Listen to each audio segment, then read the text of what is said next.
দর্শক কল্পনা করেন, ঢাকা শহরের একটা ফুটপাতে দাঁড়িয়ে আছে একজন পুরুষ অথবা একজন মহিলা। পুরুষের কথা বাদ দিলাম, পুরুষ একটু তুলনামূলকভাবে শক্ত সমর্থ থাকে, সে অনেক কিছু মোকাবেলা করতে পারে তাৎক্ষণিকভাবে। কিন্তু টার্গেট হয় নারীরা। ফুটপাতের পাশে দাঁড়িয়ে আছে, হাতে একটা ভ্যানিটি ব্যাগ এবং একটা ট্রলি আছে। হয়তো সে রিক্সা খুঁজছে, হয়তো কোথাও যাবে। ঠিক ওই সময় একটা প্রাইভেট কার দ্রুত বেগে আসলো, এসে টান দিল ভ্যানিটি ব্যাগটা। হয়তো এমনভাবে বাঁধানো ছিল, ওই নারী সুদ্ধা টান দিয়ে নিয়ে চলে গেল। বেশ কিছু দূর যাওয়ার পর হয়তো নারী মুক্ত হলো। ততক্ষণে বোঝেন পরিস্থিতিটা কেমন। এবং এরকম একটা ঘটনা ঘটলো প্রায় 50 সেকেন্ডের মাথায় সে মুক্ত হলো।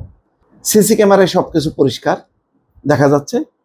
কিন্তু ঘটনা হলো যে এখনো পর্যন্ত ওই ছিনতাইকারী একটা কার এসে যে নিয়ে চলে গেল, সব কিছু দেখা যাচ্ছে।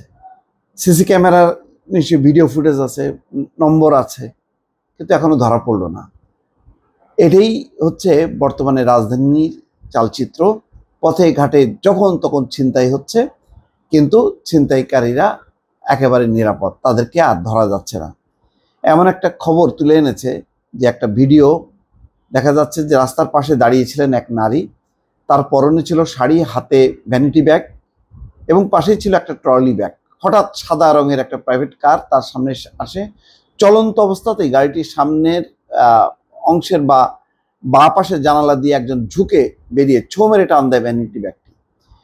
সঙ্গে সঙ্গে ওই নারী মাটিতে পড়ে যায় এবং ভ্যানিটি ব্যাগের সঙ্গে ওই নারীকে গাড়ির সঙ্গে টেনে হিঁচড়ে নিয়ে যেতে থাকে ছিনতাইকারীরা। সংঘবদ্ধ ছিনতাইকারীরা কিন্তু এইভাবেই ঘুরছে সারা শহর জুড়ে। যখন যেখানে সুযোগ পাচ্ছে তখনই ছোবল মারছে। সামাজিক যোগাযোগ মাধ্যম ফেসবুকে এমন একটা ভিডিও ছড়িয়ে পড়েছে। পরে খোঁজ নিয়ে দেখা যায় শনিবার সকালে রাজধানীর সিদ্ধেশ্বরীর গ্রিনল্যান্ড টাওয়ারের সামনে ঘটনাটি ঘটে। ওই ঘটনায় ওই নারী প্রাণে বেঁচে গেলেও, মানে বাঁচার কথা না, গুরুতর আহত হয়েছে আর ছিনতাইকারীরা পালিয়ে গেছে। ভিডিওটিতে দেখা যাচ্ছে যে গাড়িটি ওই নারীর সামনে আসার 1-2 সেকেন্ডের মধ্যে ভেতর থেকে ব্যাগটা টান দেয়। মুহূর্তের মধ্যেই নারীকে গাড়ির সঙ্গে টেনে নিয়ে যেতে দেখা যায়। চিন্তা করেন, মারাও যেতে পারত। এটা মানে আল্লাহ বাঁচাই দিচ্ছে নারীকে। এই সময় ট্রলি ব্যাগটা ঘটনাস্থলে পড়ে থাকে। পরে আশেপাশে কয়েকজন দৌড়ে আসে। এর মধ্যে একজন ট্রলি ব্যাগকে পাহারা দেয় আর 2জন তার পিছনে দৌড়াইতে থাকে।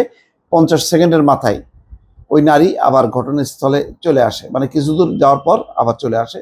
এই সময় ভুক্তভোগী নারী অন্যদেরকে তার হাতের কোণের আঘাতের চিহ্ন দেখাচ্ছিলেন। ঘটনাটা পরে পুলিশের সঙ্গে যোগাযোগ করা হয়। এ বিষয়ে রমনা থানার অঞ্চলের পুলিশ কর্মকর্তারা বলছে যে সামাজিক যোগাযোগ মাধ্যমে এরকম একটা ভিডিও ফুটেজ তাদের নজরে এসছে।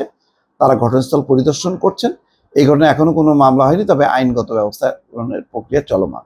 ঘটনা হলো, যদি যেভাবে দেখা গেল নারীকে মানে ছো মেরে নিয়ে চলে গেল এবং অনেক দূর ছেঁচড়ায় চলে গেল নারী, পরে সে বেঁচে ফিরতে পারলো। কিন্তু ওই গাড়িটা শুদ্ধ যদি ছিনতাইকারীদেরকে ধরা যাইত এবং এরকম একটা রিপোর্ট যদি আমরা দেখতে পারতাম, তাহলে নগরবাসী একটু আশ্বস্ত হইতো যে না, এই যে সিসি ক্যামেরাগুলি কেন দেওয়া হয়, যে অপরাধীদেরকে যাতে শনাক্ত করা যায় এবং দ্রুত ধরা যায়। কিন্তু কোথায় সেই অবস্থা? সেই অবস্থা নেই, যার জন্য পুরো মহানগর জুড়ে আসলে মানুষ খুবই নিরাপত্তাহীনতার মধ্যে আছে। দর্শক ভালো থাকবেন, আল্লাহ হাফেজ।